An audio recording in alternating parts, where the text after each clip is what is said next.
All right. So as we're moving forward, status updates. I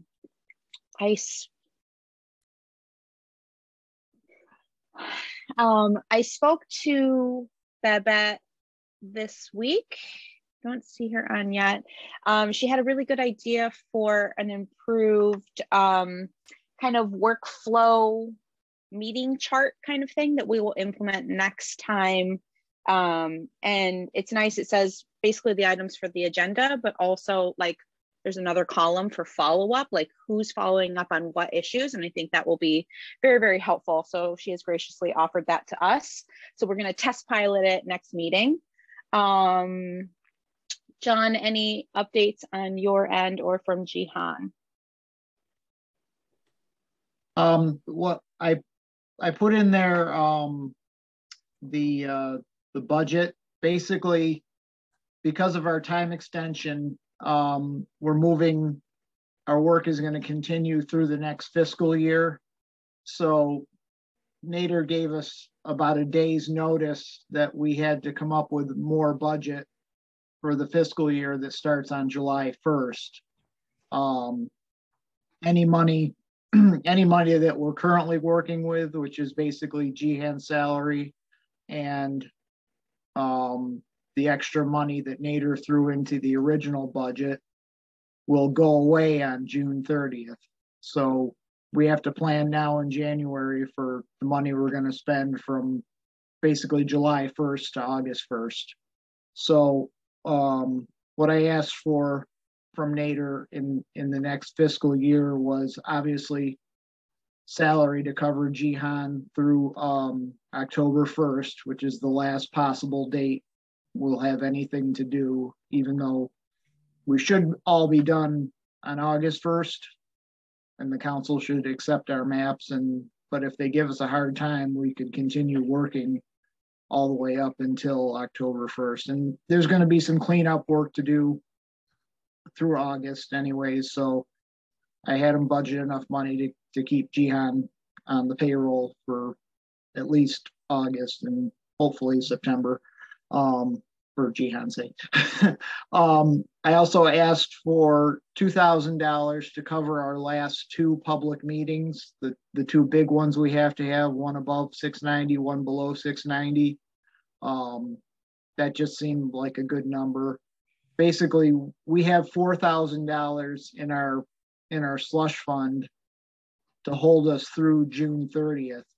So that works out to a budget of $400 for each one of our public meetings. Whether we need to spend $400, we're still working out the details of having webcasting for those meetings.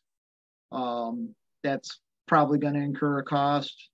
Hopefully any venue we use should come free or close to free. So we only have $400 to work with for each of the 10 meetings we have to have between March and June 30th. So, and we're not going to get any more money from the city in this fiscal year. They've made that pretty abundantly clear. So that's where we're at. We're also working on a contract extension for Jeff Weiss and the Benjamin Center, because that contract on paper right now expires on June 30th. We're going to push that out, push the date of that out to Jihan's working with the law department to get that squared away. And that will be done sometime before June 30th. Yes, Tony, sorry. So John, one of Jeff's colleagues last time said that the city should probably be looking to support our efforts at these public meetings with some sort of security in the event of, conflictual situations. Is that something that we would have to pay for, or how does anybody have any thoughts about like how that might happen? Because if not, then we probably should think about that for the budget as well. I don't know. Tony, if push comes to shove, I don't know that we'll need security like that. They'll probably have, the school district will probably assign a sentry to, be in the building for their own security when we're using them. Obviously, I know enough cops that I could text somebody working and say, hey, we're having a meeting tonight. Could you just have somebody stop by to make sure it's going well? I still have enough. I still have enough play in the department that if, So let me, I'm going to interrupt you for a second. Sure. So the sentries are not salaried employees. And so if they are participating in supporting an event that we would have, the district would need to pay them extra. Yeah, I understand that. If we're not having, if these events are taking place at the schools, they're likely to be taking place in the evenings, not during the middle of the day when the students are all there, right? So my guess is that the district won't be able to say, well, we're going to assign these sentries to these schools for these events without some cost. So True. Yeah, that's and that's we'll find that out when we make the requests. I just think that we should probably think about these things rather than just kind of like maybe say it loosely. Like I'm thinking we're talking about it right now. It sounds like we're kind of thinking about it loosely. I think we should be thinking about it very strictly and saying we're going to need 4 sentries for this event or whatever it might be, and be able to cost that out. That's my opinion about it. Yeah, it looks like Jeff might have some input on this. Yeah, I have been to literally scores of redistricting hearings in New York and across the country in my career. I've never seen an incident that required law enforcement, but then again, every day is a different day, and we are working in a different political atmosphere that you never know who might show up. I'd hate to say, well, let's just hold off and wait and see, but I'd agree with John that you could ask the police, not if something is needed on the spot, but can you please send somebody by periodically on their, in their sector, whatever, that given day or night. It seems like any venue that's going to allow us to hold a meeting would want to partner in this effort as well, just for liability reasons too. So maybe they have some input once we reach out to them, what they typically do.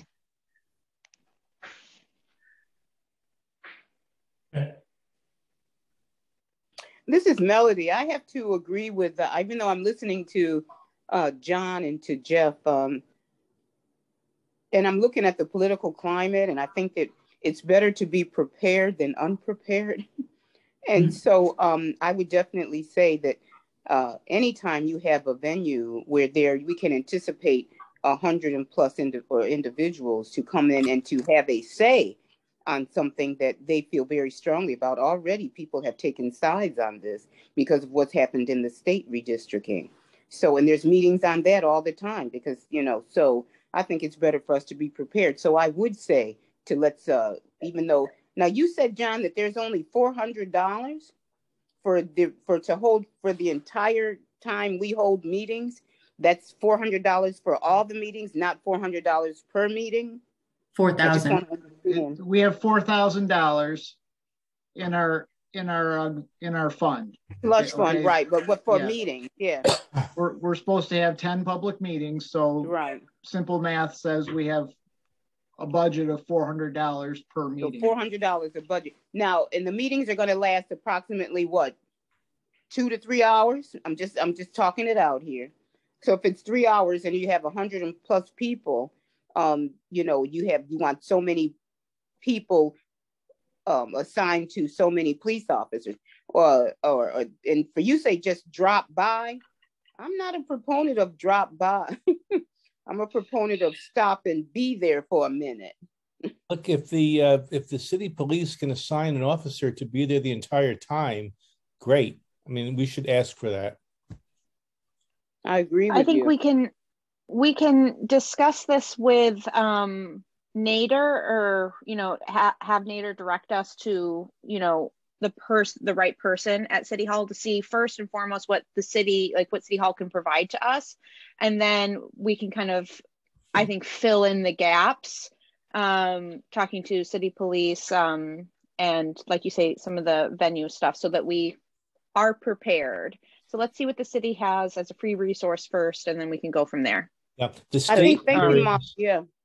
Yeah, the state hearings were held in venues where they were mostly on college type campuses, where there was always like a check-in security guard at the front desk that would just wave you in, or you explain why you were there. So it wasn't like you walked in from the street to a high school foyer right into the gymnasium or the auditorium, which is how more high schools are set up than colleges, I think. But then again, schools may be set up now where you don't have free entry because of security. That'll depend site by site. Right, right.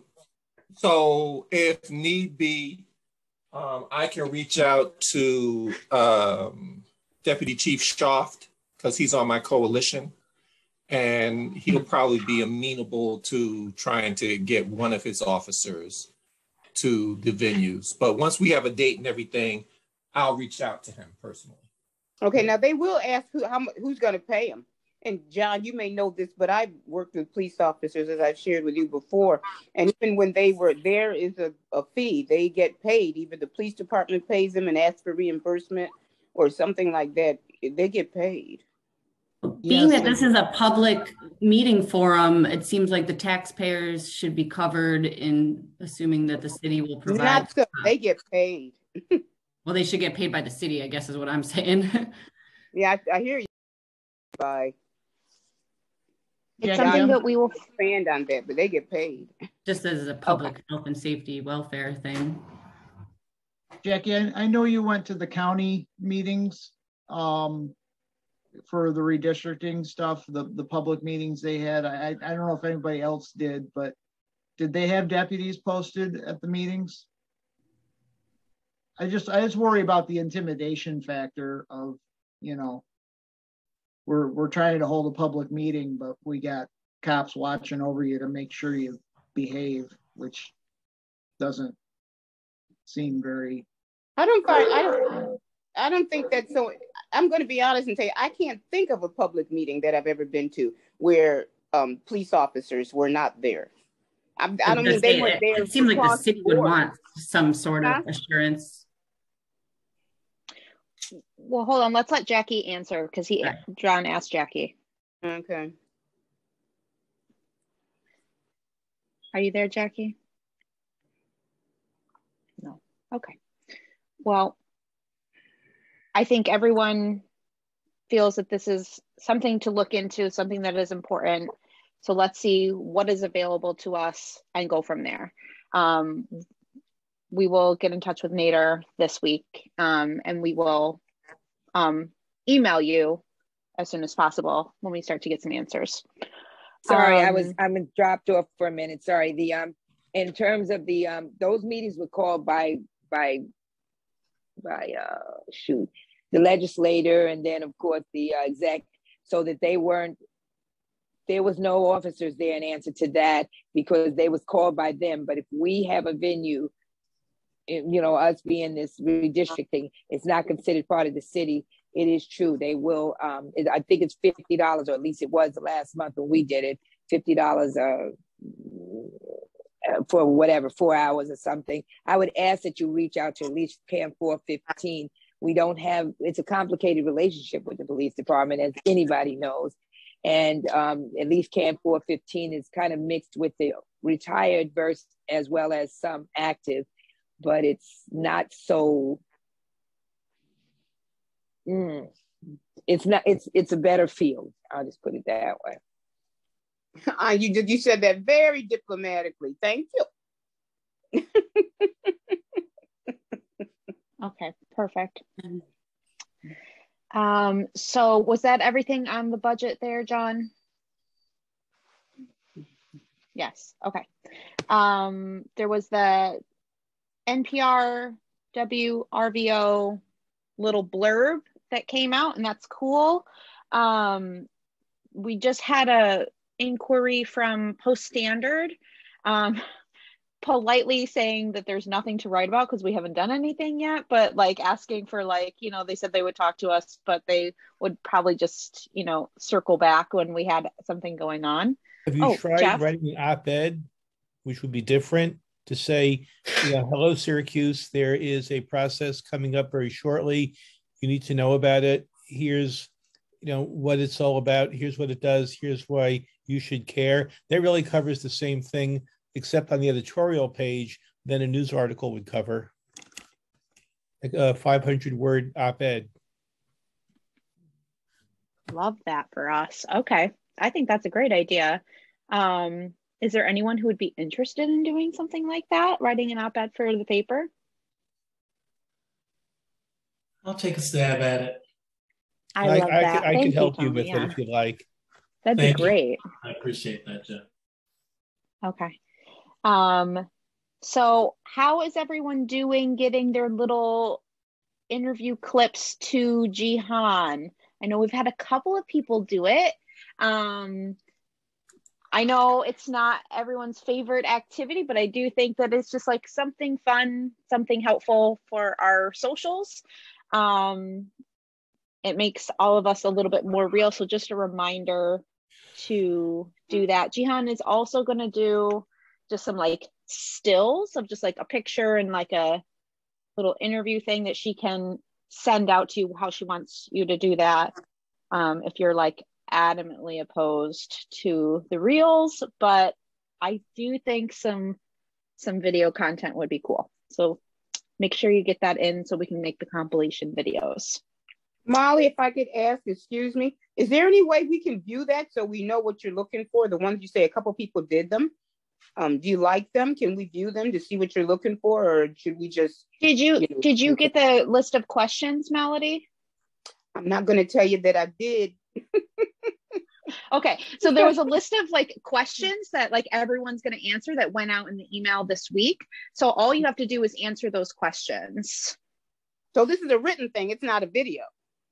No, nope, this is for the video. That's what I'm saying. So you said some people did it and you liked them, right?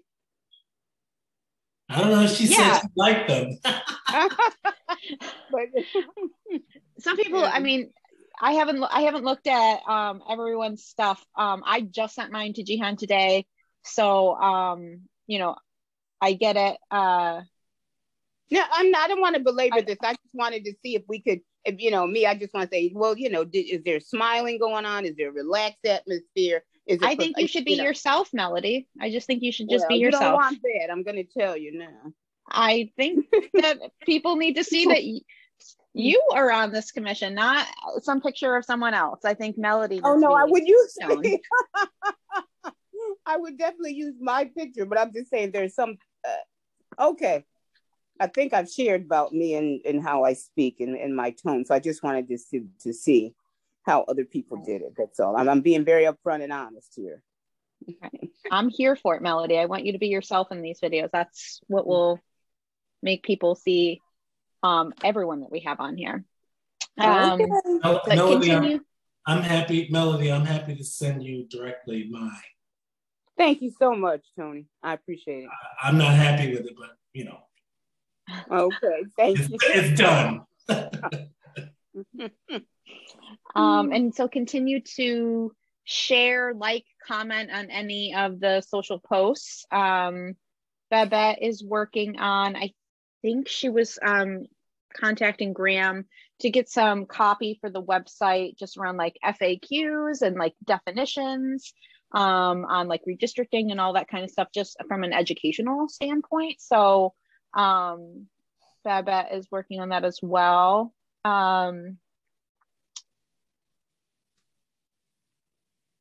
Okay. For should we move on to the meeting dates? I don't know that we did the, John, the reaching out to other organizations for future interviews. Did you want to say anything on that? Sure. We're just, you know, as we brought up in the last meeting, Molly and I really have no interest in doing all the interviews. To that end, we gave Jihan a list of potential places to reach out to, and she has. I think we're finding a lot of media outlets aren't interested in us until we start having meetings. Once we start having meetings, then we're going to be the talk of the town, and then the next big interest the media will have is when we start showing our potential maps. So Jihan's going to continue to reach out to people and try and secure interviews for other members of the commission, but until we actually have a public meeting and or produce a work product, people are not beating down our doors right now. Yeah, you know, when you talk to the press, it's sort of interesting and ironic. I got a call today from Mark Weiner from the Post-Standard. He's trying to do a story about what Congressman Katko's decision not to run for Congress again means for state redistricting. I told him right now, it means nothing. Off the record, you're looking for a story for something that won't get decided for 3 to 4 more weeks. But I understand you've got to write a story. But if he quotes me, it's that nothing is happening now. The decisions get made later. So it's ironic that he's looking for something when nothing is happening. And unfortunately, we're trying to get something written up. They're saying, not now, come back later. So that's why I thought the op-ed article is at least as good as having an article in the paper, except just on a different page. Very wise, Jeff. Very wise. Okay.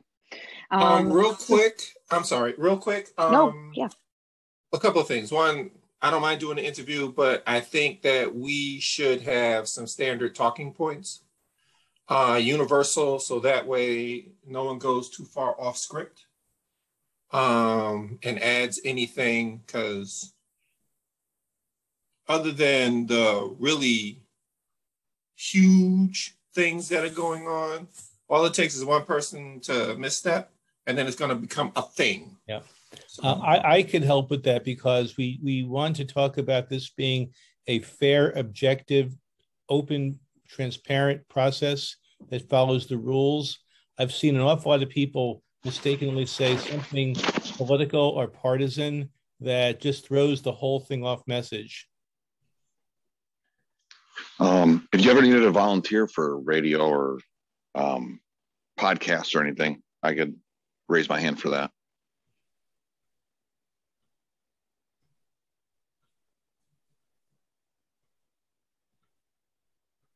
Perfect. Thank you. I agree that we should have set talking points. It's something Babette had also said that she would like to work on. So we can connect her with Jeff.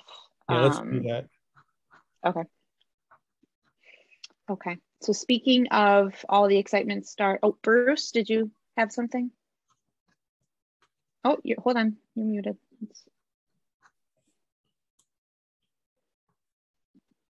Okay, I was thinking, given how the media likes to create conflict, that the obvious comparison between the city and the county processes would be a cause of some interest. And that might be something we need to avoid. Let them speculate based upon what we do, not based upon some sort of comparison that we make with the county board, with the county process. I mean, I think that we should be as factual and as unspeculative as possible in how we present ourselves. Yeah, right. That's a good point. Right now, Syracuse is being looked at as a model for New York State. The county was not a model. A number of counties are not the model. This is also a year when the new state criteria are being tested for the first time, brand new law. So a lot of precedents could be set by a really good process in Syracuse, regardless of what happens with the county plan.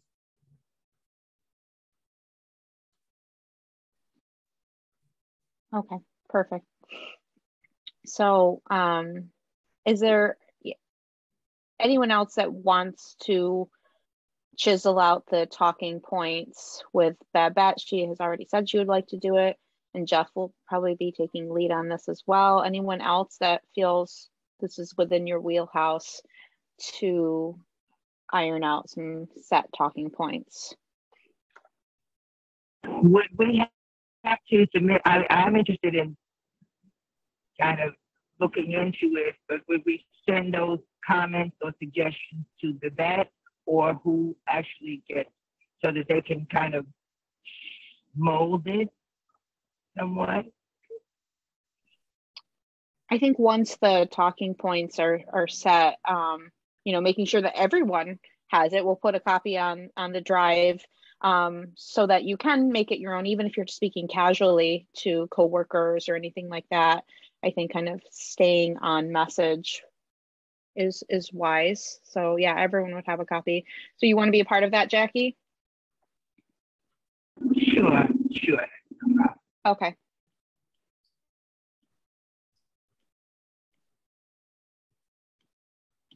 Okay.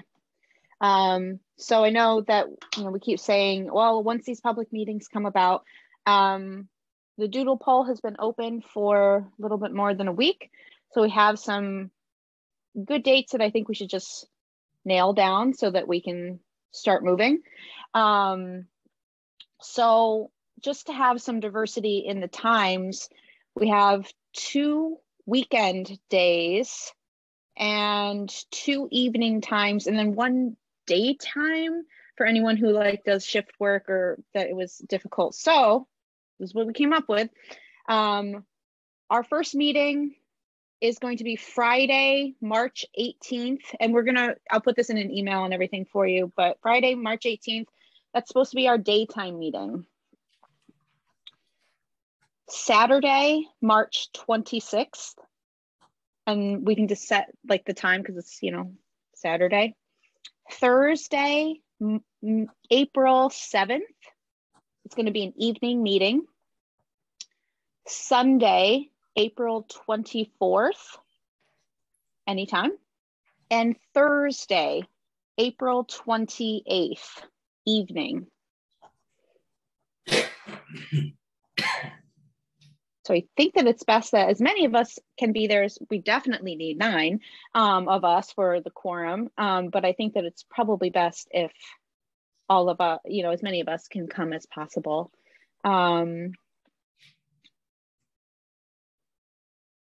So I think those are our first 5 meeting dates. We just have to assign what meeting would be where, you know, in which district, making sure that we hit all of the districts.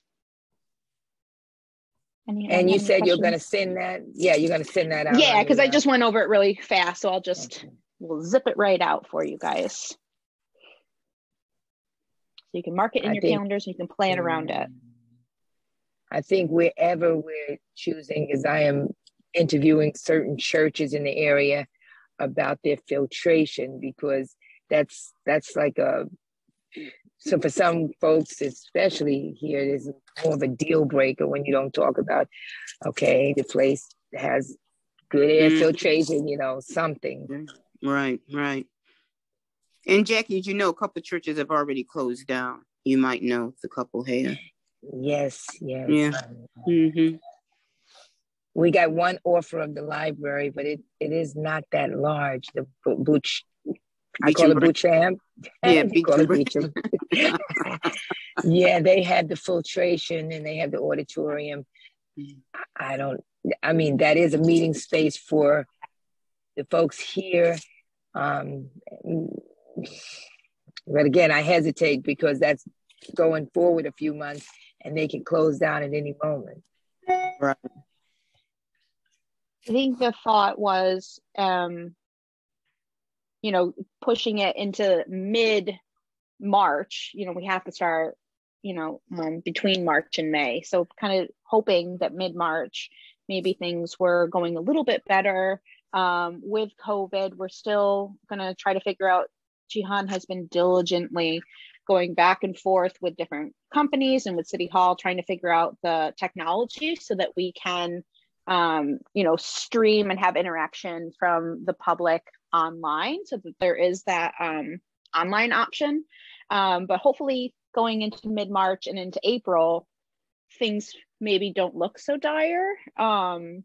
So here's hoping. I think there was people who were working on the locations, like Tony, I think you were looking at some of the locations. So you can like work some logistics magic on like which one, based on the locations that we kind of have, which date will be at which location. I mean, if we have a small location, like you're saying, a library might be small, that might be like a good place for the daytime one, because I can't imagine we'll have a lot of people who come to the daytime, but it was, something I felt like we should offer as a daytime one. So I will let you run with that, Tony. Was I on that? I knew I was, because I was looking for churches, or was it Jackie and I, or because after a couple remember closed down. Yeah, I'm sorry. Go right ahead.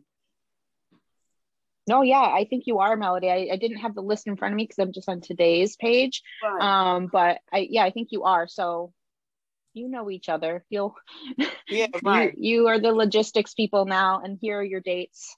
Go for it. Thank you, ma'am. Yeah. Perfect. Okay. Melanie, you think you could reach out to Dunbar? I don't have a contact. Yes, I can read that. The executive director is my Sarah. I'll definitely ask her. And again, that's not a big venue, as you know. It would be the gym, and the parking is very poor. But it's a spot. Also, things to keep in mind, Jihan's been working to try and bring a webcasting solution, whether it's working with the city's YouTube channel or whatever, so we can have interactive remote participants at our public meetings. We're going to need a really strong internet connection that's probably plug-inable, meaning an Ethernet cable would go into a computer at our venues. Obviously at the schools, that's easy to achieve, but if we want to do remote viewing and webcasting from any of the venues, we will need a strong internet connection. Just throwing it out there. Jihan and I met with a webcasting company earlier this week. She and I could report on that later, but you are right in terms of the Ethernet connection. The real challenge will be the cost, which we can get into later.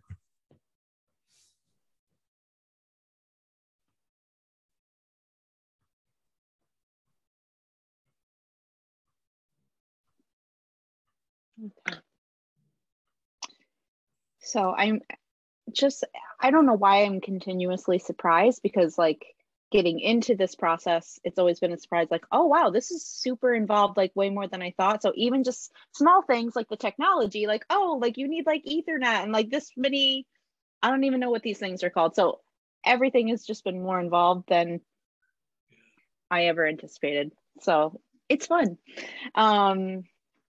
Okay, so that was open issues, new business, the start mapping process.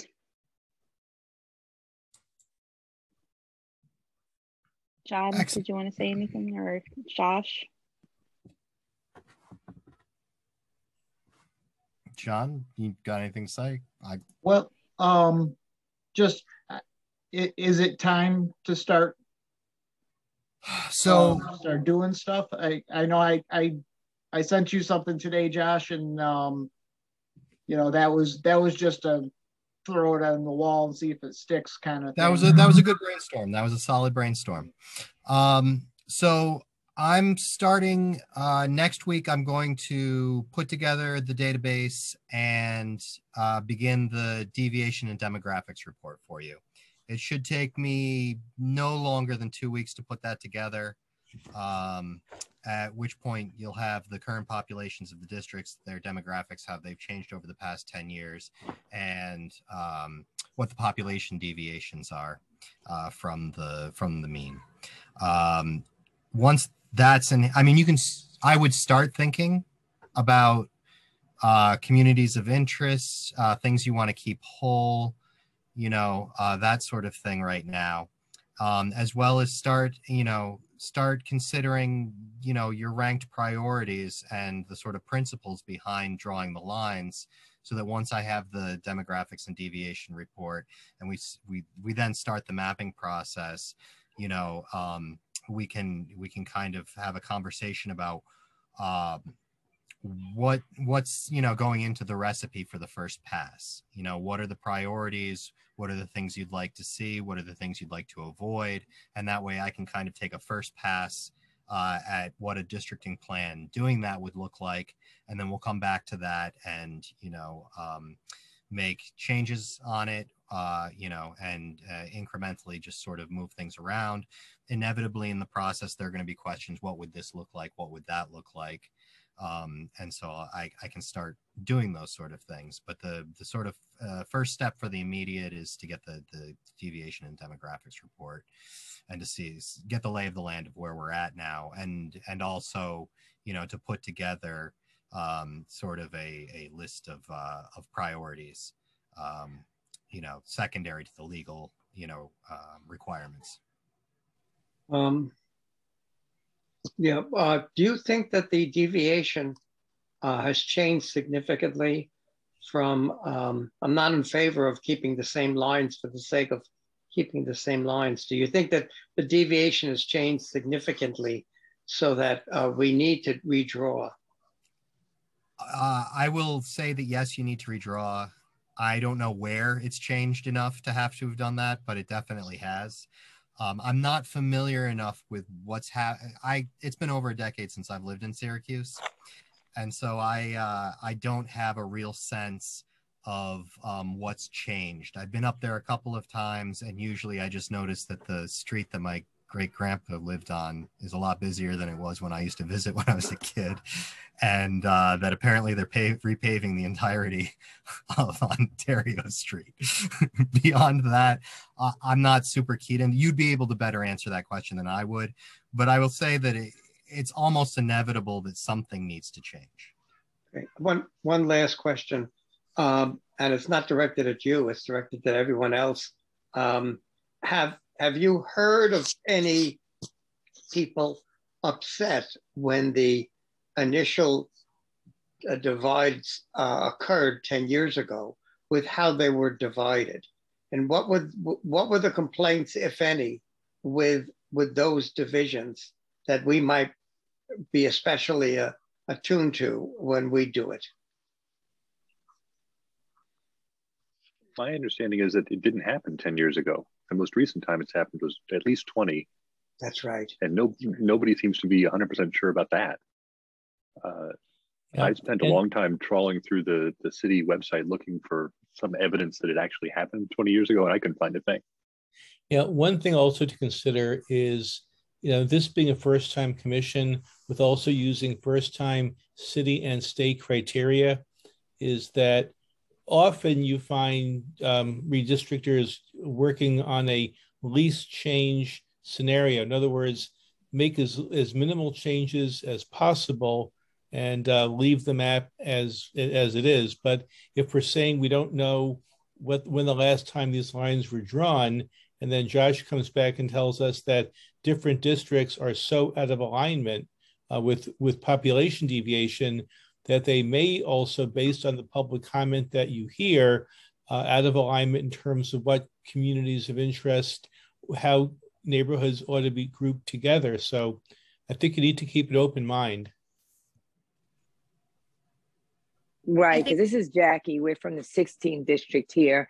And I think, Melanie, I think you can probably confirm this one. We have a lot of transient because of this SU.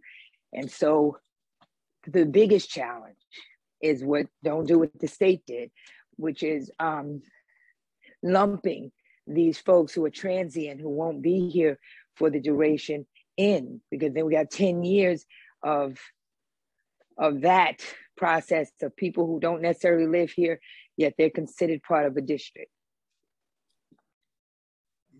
Yeah, that issue comes up a lot. You know, the courts have ruled that college students, for instance, are entitled to vote on their campus or off-campus residences. That's pretty well established. Also, the Census Bureau counts students where they were going to school on April 1st of the census year.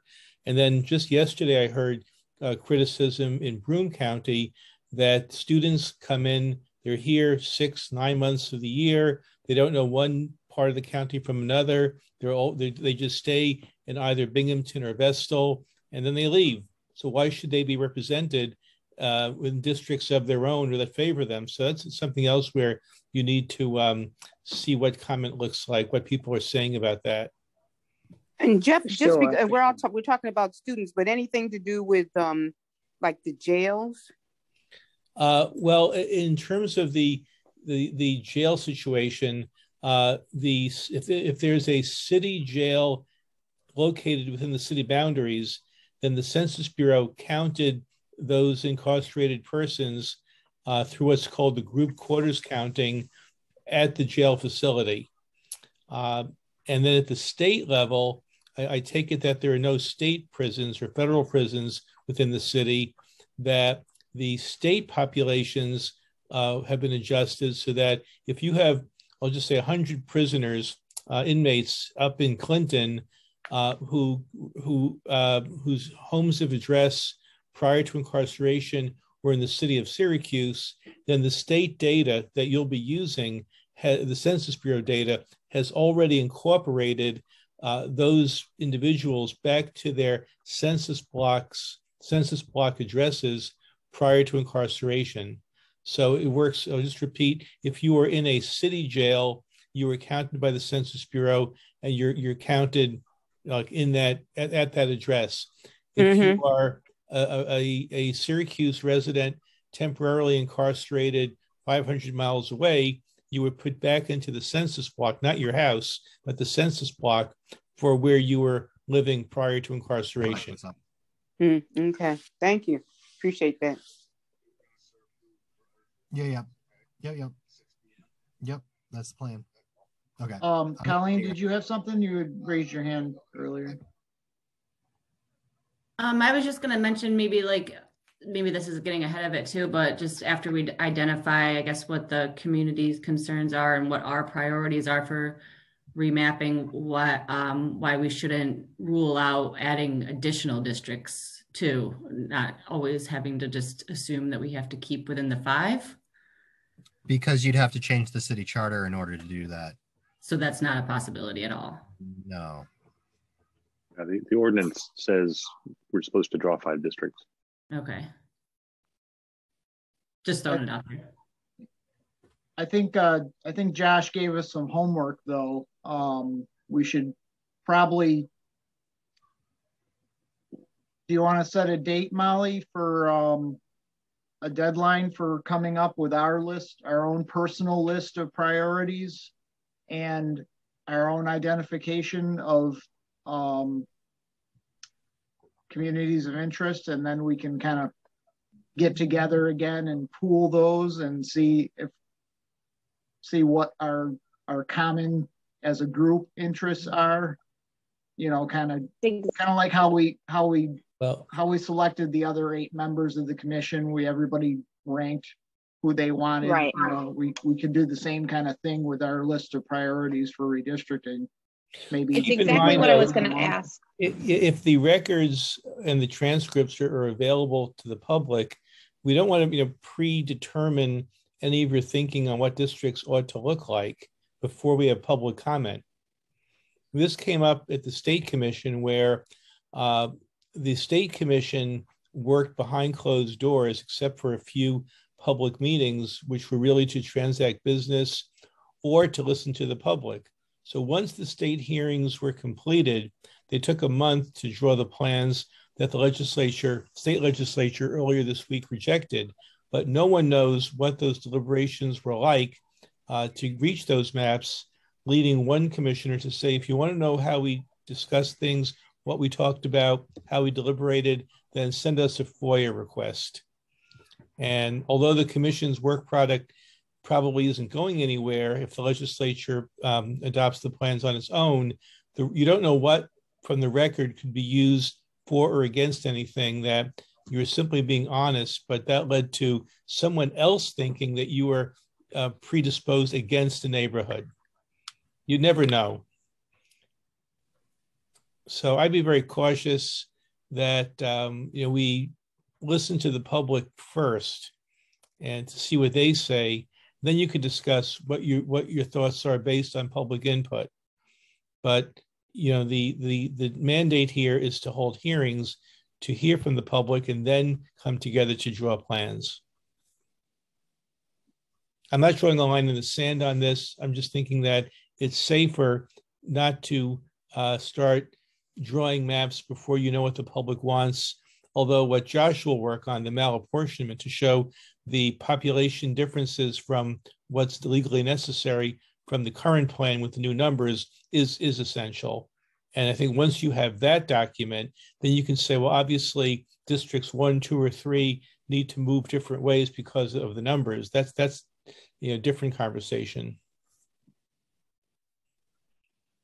That's based on objective fact. So John, I was going to say that as you were talking about possibility for this being homework, I was thinking we might be getting ahead of ourselves before we have information from the public.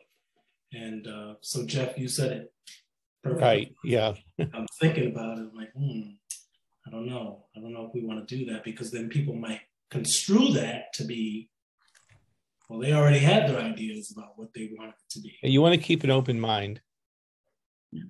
That Austin roadmap really emphasized that point too, saying they recommended not coming to any of the initial meetings with any sort of pre-drawn maps and letting everybody speak first before there was any sort of preconceived ideas.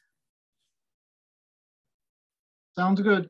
I've never been accused of not getting ahead of myself. Josh, do you think it's realistic that you would have that first report for our next meeting? I'm not sure, it's on Monday, and I know that's hard for you. Our next meeting is Monday, January 31st at 5:30, that deviation and graphics report. Is that realistic that we might be able to see some of that stuff by then? Yes. Oh, cool, great. Okay. And then I think Graham had posted in the chat that it looks like we're good to have these meetings virtual. And so is everyone cool with continuing on Zoom for right now? Yeah, I'm fine with it. I definitely am. Do you have a schedule? I don't think I have a schedule that of all the dates that you're planning on having these kinds of meetings. Is it every X number of weeks on a Monday night? It's every other week on Mondays. We just did this Friday meeting just because of the holiday on Monday. So it's every other Monday at 5:30. Okay. I can join you on the 31st until 6 o'clock. I'm not supposed to say anything, but I'm receiving an award from City and State at 6 o'clock on Zoom. So if you keep it all to yourselves, I'm being recognized as one of New York State's over 50 years old political, business, and media leaders. So I've got to be honored, but I'll be with you for the first half hour. Congratulations. Well, congratulations. Thank you. Wow. Just keep it within this commission, please. And my wife knows. I'm going to tell it. She's already on the phone. I'll be able to make the meeting on the 31st. I have standing obligations on Mondays. I'm a captain in my fire department, and Mondays are typically either our training days, our business meeting days, or the days where we do preventative maintenance on the apparatus. So as far as Mondays go, the first and last are usually the best because those are the training days. And so long as I'm not actually leading the training, then it's okay for me to miss one now and again. But I don't have anything scheduled for the 31st because we haven't posted this year's training schedule. So, keeping public service all in the family. I'm on leave right now, but I'm also a member of the New York Police Department Auxiliary. That's right. Oh, they still have that. That's great. Yeah. Oh, okay. So we'll go forward with January 31st. If it becomes, especially as we kind of get into the public meetings and we start, you know, drawing maps and stuff, we might have to kind of look over that and, you know, adjust for the availability for our really important players here. But for right now, we'll plan for January 31st on Zoom at 5:30 for our next meeting. Does anyone have any other questions or concerns? Jihan, did you want to mention our conversation with the webcaster? Yeah, so we decided it's over budget. I relayed the information to John and Molly, but Okay. I'm going to work with the city's IT department. So we're going to schedule a call and just equipment and everything like that.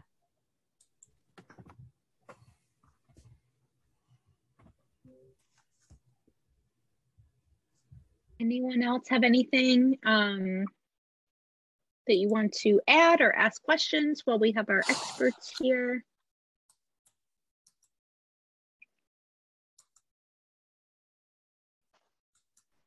No, silent. Okay. All right. So I'll let everyone get to dinner. So do we have a motion for adjournment? Graham So makes a motion. moved. Anyone? So Melody will second. Graham, perfect. All in favor? Aye. Aye. Opposed? All right, great. We're adjourned. Okay, thank you so much. Have a good night, everybody. And a See great you week. in 2 Good weeks. weekend. Have a good night. Bye.